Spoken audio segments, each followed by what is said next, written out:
तो कश्मीर की trip confirm है ना? हाँ हाँ बिल्कुल कंफर्म। मेरी तरफ से भी हाँ है। I am ever ready. और इरफान तू?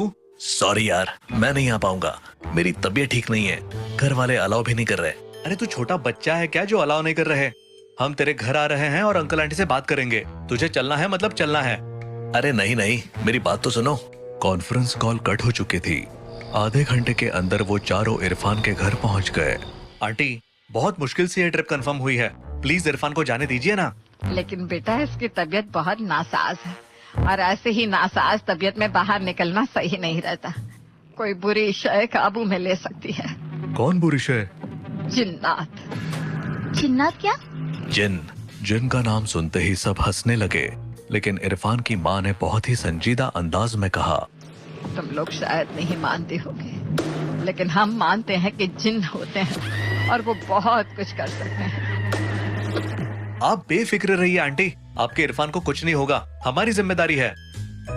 कुछ देर की मशक्कत के बाद आखिरकार इरफान की माँ मान गई और वो पांचों लोग कश्मीर की ट्रिप के लिए निकल गए। दिल्ली से कश्मीर के लिए निकले हुए इन दोस्तों को कुछ ही घंटे हुए थे। रास्ते में वो खूब मजे कर रहे थे, लेकिन जैसे ही कश्मीर की हंसी वादियों की झलक दिखनी शुरू हुई, सब मंत्रमुग्ध हो गए। चारों ओर बर्फ से ढकी पहाड़ियां, देवदार के ऊंचे ऊंचे पेड़ और ठंडी ताजी हवा, ये सब किसी सपने जैसा लग रहा था। सूरज ढलने को था और उसकी सुनहरी किरणें बर्फीली पहाड़ों पर गिरकर एक अलौकिक दृश्य बना रही थी। तभी अचानक अबे क्या कर रहा है? हट! गाड़ी अचानक रुक गई और सभी को जोर का झटका लगा। सामने सड़क के बीचों बीच एक बुजुर्ग फकीर खड़ा था। उसकी आंखें गहरी थी, चेहरे पर कोई भाव नहीं था और वो एक टक गाड़ी की ओर देख रहा था। अबे मरना है क्या बाबा? बीच सड़क पर क्यों खड़े हो? कश्मीरी चाय पियोगे? ये सुनकर सभी चौंक गए। उसकी झोली में कुछ नहीं था, कोई केतली, कोई कप, कुछ भी नहीं। फिर भी उसने ऐसे पूछा जैसे सच में चाय पिलाने आया हो। वो उन लोगों के पास आ गया, पर विनीत ने उसे अनदेखा किया और गाड़ी बढ़ाने की कोशिश की, लेकिन उसने अचानक स्टीयरिंग पकड़ लिया। ये चाय पीकर ही जाओ। विनीत को गुस्सा आ गया और उसने झटका देकर फकीर का हाथ हटाया, लेकिन तभी न जाने कहां से फकीर के हाथ में एक चाय का कप आ गया। उसने कप को आगे बढ़ाया। ये क्या मजाक है? इसके पास चाय कहाँ से आई? अरे बाबा, हम चाय नहीं पीते, अब हट जाओ। तभी वो फकीर अचानक रोने लगा और बोला,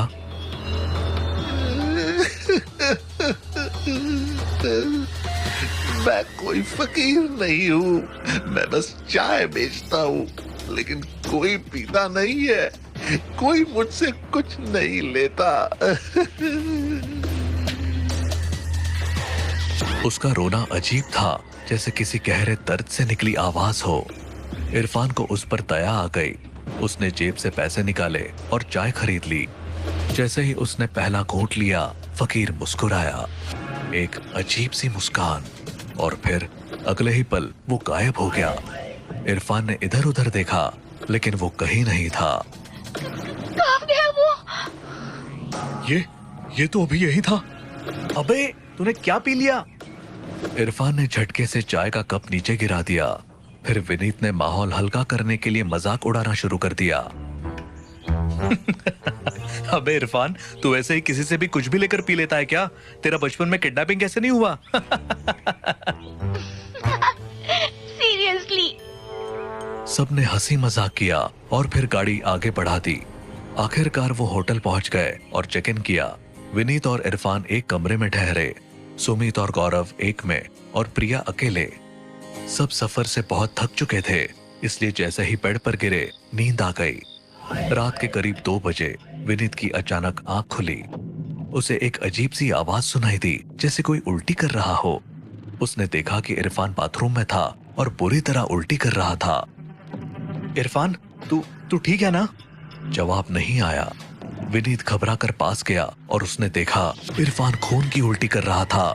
विनीत के पैरों तले जमीन खिसक गई। वो मेडिकल हेल्प बुलाने के लिए बाहर भागा, लेकिन जब वो मेडिकल स्टाफ को लेकर लौटा तो इरफान आराम से सो रहा था। बाथरूम में कोई उल्टी भी नहीं थी। ये क्या हो रहा है? सर, शायद आपने कोई बुरा सपना देख लिया होगा। लेकिन विनीत को यकीन था कि वो सपना नहीं था, कुछ गड़बड़ थी, बहुत बड़ी गड़बड़। सुबह हो गई। होटल के लॉन में बैठकर सभी नाश्ता कर रहे थे। इरफान, कल रात तुझे कुछ अजीब लगा? अजीब? क्या मतलब? अरे तू रात में खून की उल्टी कर रहा था ना, और फिर क्या बकवास कर रहा है, मुझे कुछ भी याद नहीं है। तू ठीक तो है ना? एकदम बढ़िया महसूस कर रहा हूँ। कुछ तो गड़बड़ है। नाश्ते के बाद सब घूमने निकले। पहाड़ी रास्तों से होते हुए वो एक ऊंची चोटी पर पहुंचे। वहां से नीचे का नजारा बेहद खूबसूरत था, लेकिन एक जगह एक टूटी फूटी लकड़ी की बाड़ लगी थी। उस पर लिखा था, आगे जाना मना है। अरे वाह, यहाँ से और ऊपर जाने का रास्ता, चलो देखते हैं। नहीं इरफान, वहाँ नो एंट्री का बोर्ड लगा है, जाने दो। अरे डरपोक, चल ले। इरफान आगे बढ़ा तो बाकी सब भी अनमने ढंग से उसके पीछे चल दिए। लेकिन जैसे ही वो उस बाड़ के पार पहुंचे, हवा अचानक भारी हो गई।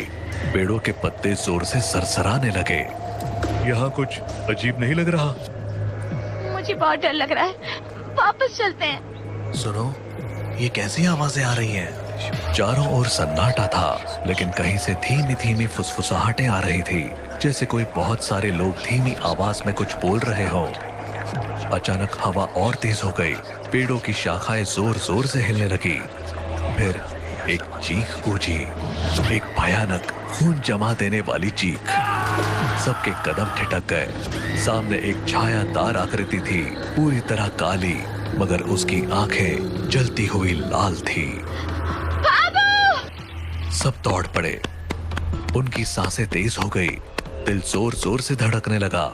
उनके पीछे सरसराहटें तेज होती जा रही थी। वो सब बमुश्किल होटल तक पहुंचे और दरवाजा धक्का देकर बंद कर दिया। शाम को सब लोग होटल के लॉन में एक बॉनफायर के पास बैठे थे। डर का माहौल था, लेकिन कोई कुछ बोलना नहीं चाहता था। आज का दिन बहुत अजीब था, हमें सच में यहाँ से चले जाना चाहिए। अरे यार, कुछ नहीं हुआ, ये सब वहम है। सच में? तो तूने वो चीखें नहीं सुनी?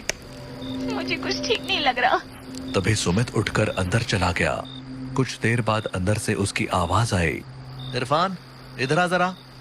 इरफान उठकर तेजी से अंदर गया, लेकिन अगले ही पल इरफान की एक जोरदार चीख गूंज उठी। ये क्या था? चलो अंदर देखना होगा।